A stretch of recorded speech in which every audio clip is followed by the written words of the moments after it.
لا نبي بعده أما بعد السلام alaikum wa rahmatullahi wa barakatuh. Malaga tambayar da muke da su kamar haka. Mai tambaya ta farko take cewa malam, ina da 'ya'ya 6 amma 2 daga cikinsu suna da mummunar ɗabi'a na ɗauke-ɗauke. Ina kuma tashi cikin dare ina roƙon Allah subhanahu wa ta'ala, ina kuma nema musu magani gwargwado suna sha. Malam, sai wata mata ta ce da ni na karanta ayatul kursiyu da laqad ja'akum, amma zan tsallake wasu harufa, sai nake kallon haka kamar akwai alama ta bokanci a ciki. To malam, da farko dai ina fata za a sanya ni cikin addu'a da waɗannan 'ya'yan nawa, sa'annan kuma me ya dace na yi game da abin da wannan baiwar Allah ta bani shawara.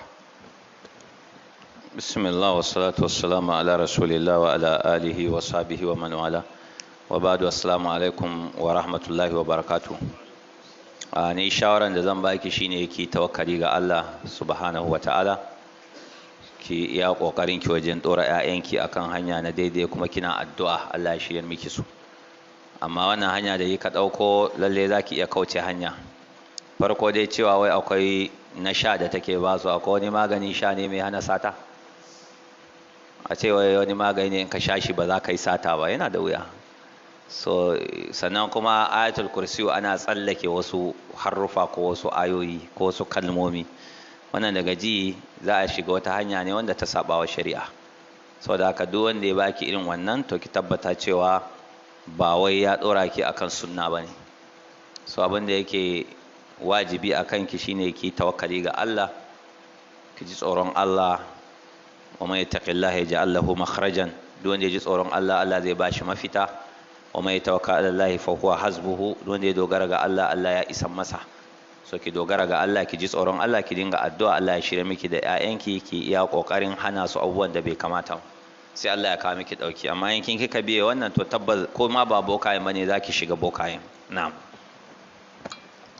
Wannan take cewa malam, matar da mijinta ya ƙaurace mata fiye da watanni 4, ya zo kuma daga baya ya sake ta, shin za ta yi zama ne na idda, ko kawai daga wannan lokaci in ta samu miji tana iya ɗaura aure?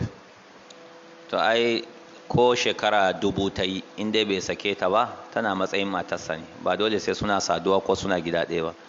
Saboda haka yanzu ne ya sake ta, tuntunin tana matarsa ne, yanzu ne ya sake ta, dole sai ta yi idda, sai ta yi jini 3 kafin ta sake yin wani auren, ko da shekara nawa ta yi a gidansu ko kuma a wani wuri daban, shi yana wani wuri daban. Sakin shi yake kawo idda, ba wai rashin kusantan mace ba. Nan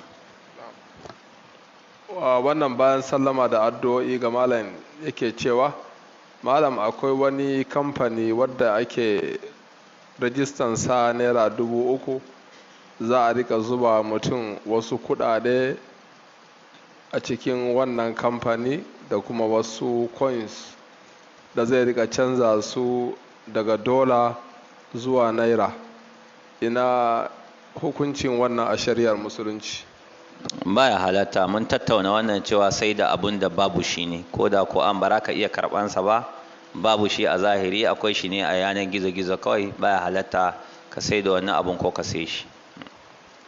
To yan uwa, saboda larura, na fata yan uwa da suka turo tambayoyi za su yi haƙuri, sai gaba insha Allah ta'ala. Sai kuma waɗanda suka turo suke buƙatan addu'o'i na musamman, muna fata malam da sauran yan uwa za mu sanya juna cikin addu'a, da fatan Allah biya mana buƙatu na alkhairi. To Allah ya samu dace. Wanda ba ansa tambayoyin su wasu sake rubuta, sai a fara da su insha Allah sati mai zuwa.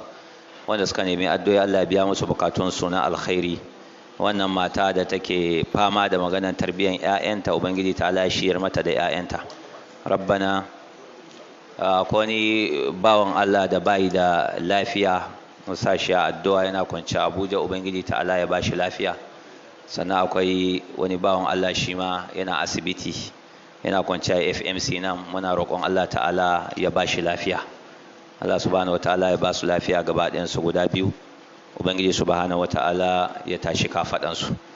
اللهم اهدنا فيمن هديت وتولنا فيمن توليت وبارك لنا فيما أعطيت واصرف عنا شر ما قضيت فإنك تقضي ولا يقضى عليك إنه لا يذل من واليت ولا يعز من عاديت تباركت ربنا وتعاليت اللهم رب الناس أذهب البأس واشف أنت الشافي لا شفاء إلا شفاءك شفاء لا يغادر سقما أذهب البأس رب الناس واشف أنت الشافي لا شفاء إلا شفاءك شفاء لا يغادر سقما أذهب البأس رب الناس واشف أنت الشافي لا شفاء إلا شفاءك شفاء لا يغادر سقما نسأل الله العظيم رب العرش العظيم أن يشفيهما نسأل الله العظيم رب العرش العظيم أن يشفيهما نسأل الله العظيم رب العرش العظيم أن يشفيهما سبحان ربك رب العزة عما يصفون وسلام على المرسلين والحمد لله